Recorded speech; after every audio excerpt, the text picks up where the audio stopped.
Hi YouTube, it's Leah's mom Ty. I just wanted to do a quick update. This video is going to be talking about my almost 1 month experience on Vitex, how I took it, and what the results were. You want to stick around because this is going to be good.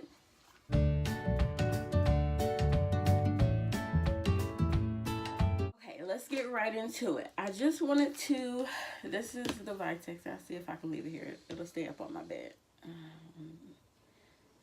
I wanted to start by saying I started Vitex November 19th. I did a quick vlog like a little bit a week after I started the Vitex, and that's what a lot of you guys responded to. So I wanted to go ahead and update you guys and let you know where I'm at with that and what was my response. So I got my notes. If you see me looking down, for those of you that are new, I just want to welcome you to my channel. I am a TTC mom. I do vlogs on all things TTC. And I am a mother of an awesome 3-year-old. She'll be 4 next month in January. And we are currently trying to conceive baby number 2. And I also do mom vlogs and lifestyle vlogs. And so this vlog here specifically is talking about me coming up next month. Will be 12 months trying to TTC baby number 2.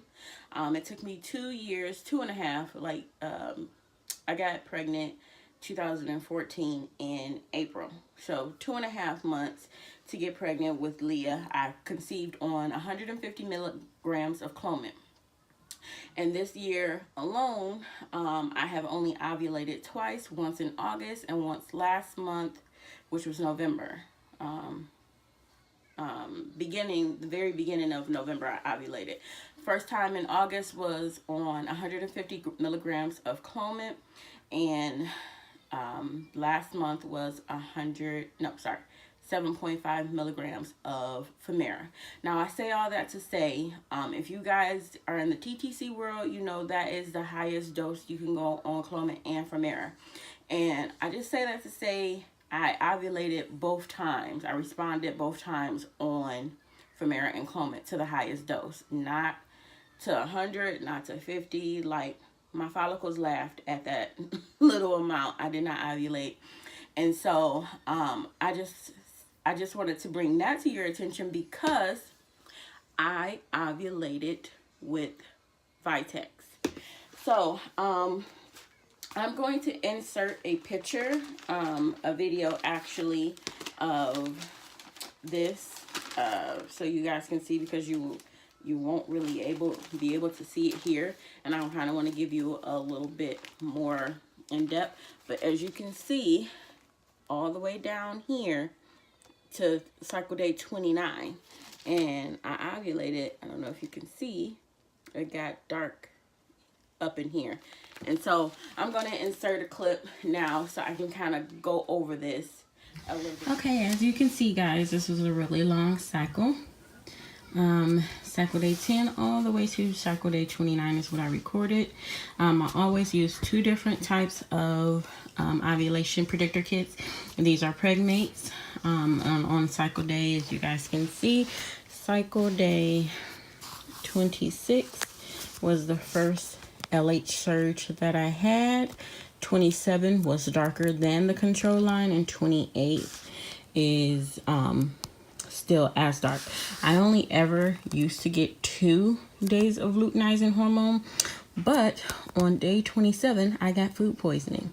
So I don't really know when I ovulated, because this is that's that. These are Pregmate and Wanfos. I ran out of my Pregmates, so I had to use the Wanfos. But as you can see, the Wanfos all show that I had the ovulation surge, and they actually show it a little better on these. The surge is dark. This one was as dark as, and this one was still as dark. And this one looks like it's positive, but it is not. That's just how it dried afterwards. But it was maybe, you know, still coming off me being sick, because as you can see, my temperature was 99.94. and all off of Vitex. So as you can see, I got my first positive ovulation spike on cycle day 26, which of course is late, but for a person that has never ovulated, well, I ovulated on my own, just like, it takes a super long time. Anybody that knows that if you have a problem ovulating, you can go without ovulating for like 100 days, almost a year. Like, actually, you can't go a year. You can go 2 years. You can go however long it takes your body to drop that egg. So, as a person, for this whole year, I haven't ovulated except twice, and both were medicated by very high volumes of Clomid and Femera.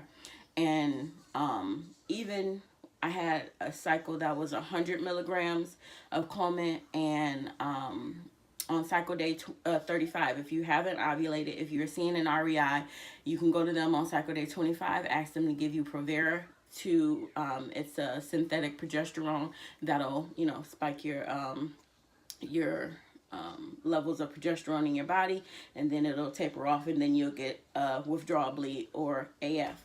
So I did that, and by 36, cycle day 36, I had gotten a positive ovulation test with them on Provera. So I did link that in my, I can link that in my description box below, because 2 days after I started taking the Provera, I got a positive ovulation test. So that was titled Ovulating While on Provera, because I was scared that it was going to bring a period, which it did. And so I don't know if I got pregnant, if I didn't. And my body just didn't have enough time for the baby to implant. But that's another thing. So it did actually work. I have had no side effects. I have had no issues with the Vitex. I haven't had any weird side effects other than what I already stated in my previous video, which was that I have had an increase of cervical mucus, CM. Sorry, TMI, but yeah, it has been a lot. Even after me ovulating now, I still have a lot of CM. And so I thought that, it's good, because you want to have a good amount of CM because it helps the sperm get to where it needs to go. But I still did use Pre-Seed this month, just as, it can't hurt. It can't help. It can't hurt, so let's do it. Again, I started Vitex November 19th. Today is December 15th. So not quite a month, but on only after 3 weeks of taking the Vitex, I ovulated. So the direction says to take 1 capsule 2 or 3 times daily for 8 to 12 weeks. Thereafter, take 1 capsule daily. I took it a little bit different. The very first week, I took it exactly like it said. I took it morning, noon, and night, and for one whole week. But then I noticed that I kept forgetting, and I was taking that middle one later and later because I couldn't remember. So what I actually did was I took 2 tablets first thing in the morning with a glass of water, and on an empty stomach. I didn't eat anything for at least about 20 to 30 minutes after taking the Vitex. After I did that, I would take one more pill at dinner time. So that was taking the 3 pills a day as prescribed. And this is a 400, I don't know if you can see that, 400 milligrams. So the recommended dose, from what I've researched and everything, is that you need to take at least 1,000 milligrams a day to notice any difference. And of course, if I'm taking 3 of a 400, that's 1,200. So that is acceptable too. I've heard people taking it 1,600, but I also heard here that it can also alter your mood if you start to take it in high doses. So I would not suggest that you take more than what it says. I don't know That's Leah. I don't know when I ovulated because I got food poisoning on cycle day 27. That's 2 days after I got my luteinizing. 2 days. I'm trying to look so I know for sure. Oh, that's Dada. Um, okay, so on cycle day 26, I got my first LH surge, and I usually have 2 days of LH surge. But this time I had 3, 26, 27, and 28. On cycle day 27, I got food poisoning. So that was awesome. So I don't really know, everyone knows if the reproductive system is non-essential. So if your body gets sick, that kind of shuts down production everywhere. So I don't know where exactly my date of ovulation is.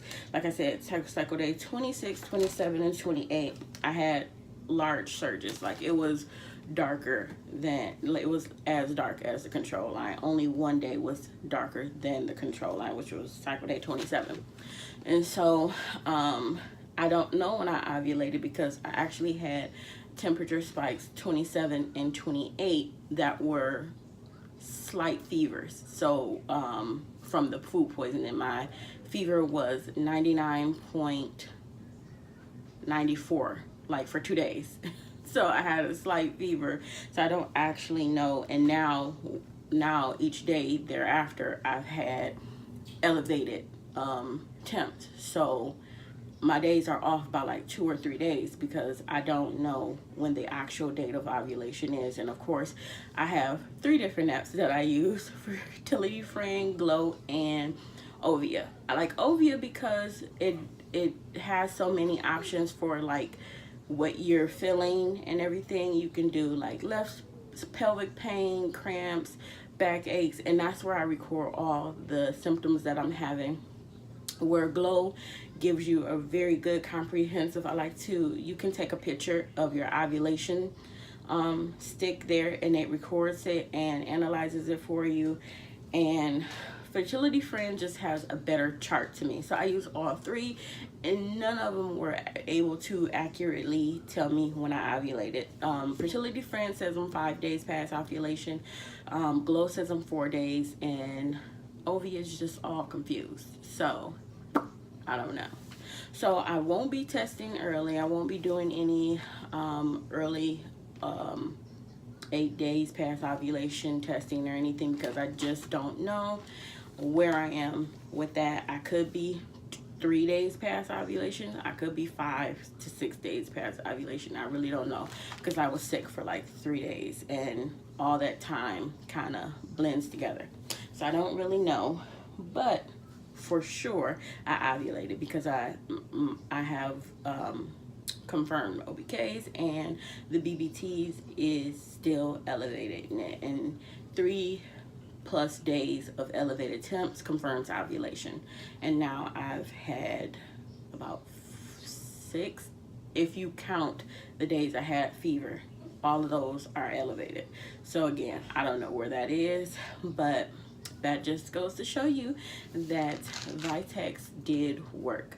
I didn't have any weird side effects. It has been really okay on my system.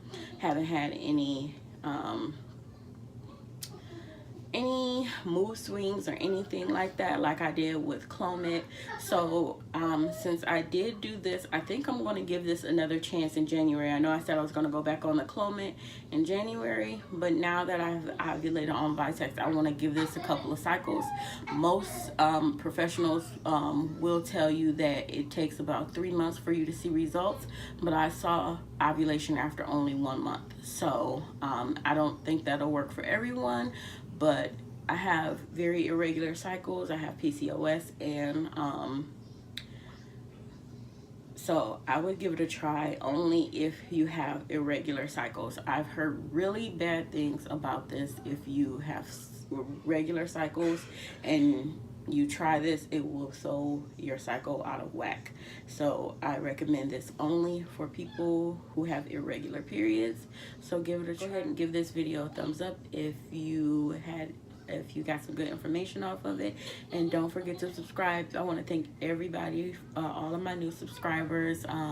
It really means a lot to me, and I'm like drawing in little numbers, but you all matter to me. So if you have any comments or any questions for me, please comment in the description box below, and let's link up, you guys. Thanks for watching.